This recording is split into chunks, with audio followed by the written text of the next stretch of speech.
Oh, I was just blown away by it. I just really was taken for the ride. I was able to kind of remove myself from it and be swept away, and I got really, really kind of, I mean, I got emotional, but I also really just felt happy to be a part of it. I felt really proud. There's a lot of parts of this in me. I love my wife the way Oscar's character loves Olivia in this film. Saying a lot. I write him a little bit more romantic and better than I am, and better looking. Um, and you know, I lost my mother 10 years ago. It was I've been saying a body blow that kind of took my legs out for a year, and a year to the day after she died, I met my wife.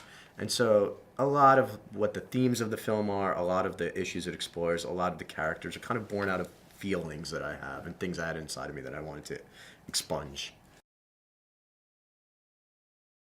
And I think there's a lot of people who've been through really difficult things, whether in childhood or later, and they don't know if they deserve happiness. They don't know if it's there for them. They assume they've just been dealt a really hard hand in life, and yet there can be true bliss for those people too. And we're all sort of allotted certain amounts of pain and happiness, and I think we have to trust that they go hand in hand.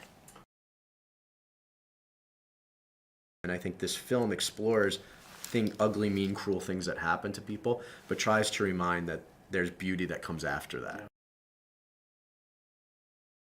There is no more important message right now than to remind us that we are all connected. It doesn't matter if we're from different nations, and I think that it's fantastic that we're empathizing with people of completely different cultures.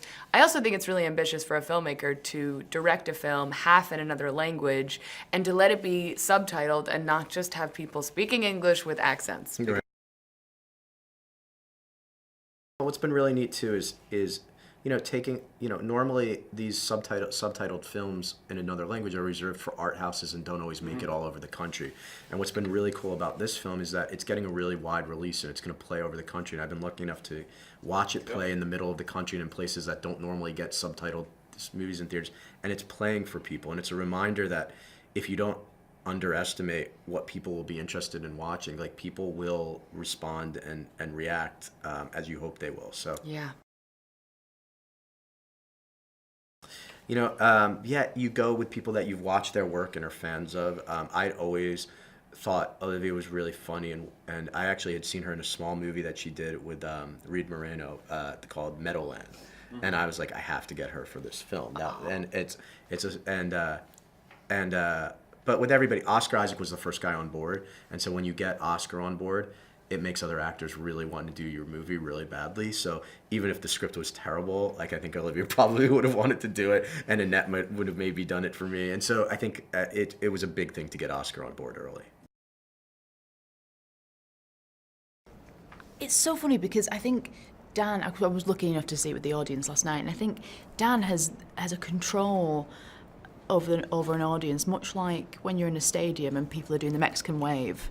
Because I feel like everyone is bursting out, laughing and crying and then gasping in shock. It was a real trip. I think it was really wonderful to see it it was like played like theatre. It was great.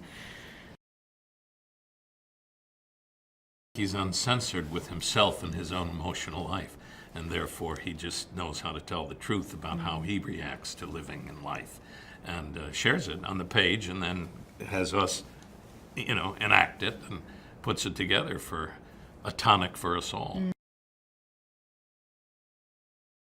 I think it's that he's incapable of not telling the truth, particularly at a time when truth is not highly regarded, and that he is devoted to telling the truth no matter what the condition, whether it's the greatest joy or sadness or hope or unknown. And I think that is something we're all starving for. I won the DNA jackpot. I gotta have you tell that to my children on occasion as well. I had somebody want to talk to her to my wife. Now I need her to talk to my kids. No, I mean I was saying to Mandy before, I was quite intimidated meeting him for the first time and having him play my grandfather, but he's so lovely and kind and envelops you with his generosity, and it was really fun. We only had one day together, but it was really Yeah, fun. I wish it had been so much more. But we've got this. Yeah. Our one scene, that was it. We had one scene, but we did it. We got to do it over and over again. So And it I has was to be the favourite. I was sad when it was over. I think she's a surge of ferocious emotion. I think she is the physical embodiment of everything that's happening in her head, and she's unashamed and she's unapologetic, and it was really fun to play someone like that. You know what I always say when I have friends who have lost someone, I say, I'm sorry for your loss, but now it's our job to live for them as well as our own life. And I think that is what her character in Olivia did for those two glorious parents that she lost, is that she lived extra. And sometimes extra is a little hard for some people to take, and sometimes it's a thank God moment. So I think to take in and live from moment to moment more, and love and appreciate each other and accept that, being earnest and some sincerity is what we need right now.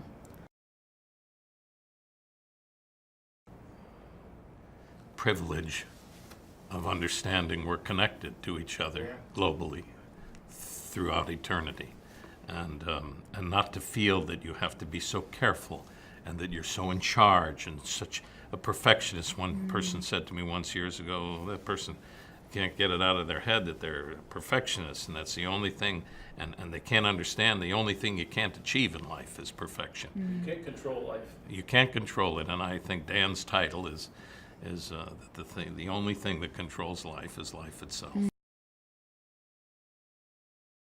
I loved it. It was very beautiful to see like the whole picture of all the stories together. I was feeling like audience somehow.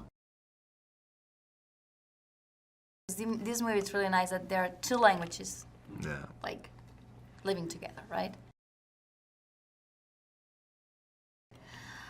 Well, I actually my first impression was I liked the whole story a lot. It was not just about my character, I was feeling like I'm gonna be part of something bigger than my story.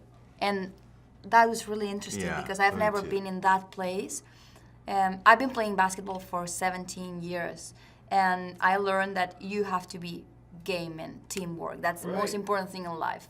And this, for the first time, it was like a way of playing basketball again with a lot of people, that now the story is on your shoulders and then it's on my shoulders, but we are together doing this. This sensation, it really got me. And I love that.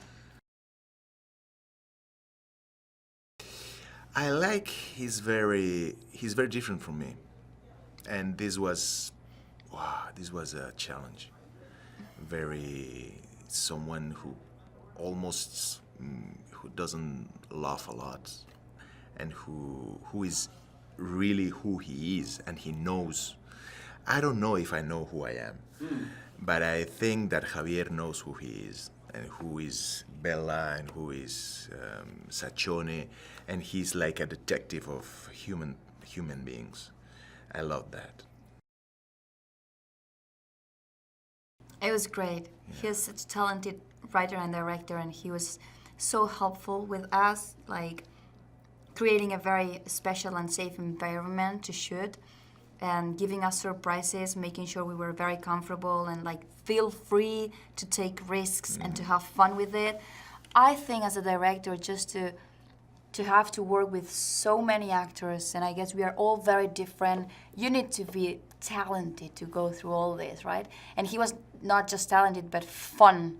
And a pleasure working with him, and he was very close to everyone, and he was ready to listen to you and ready to be with you in a very big crew, and it was kind of a perfect companion and director for this movie.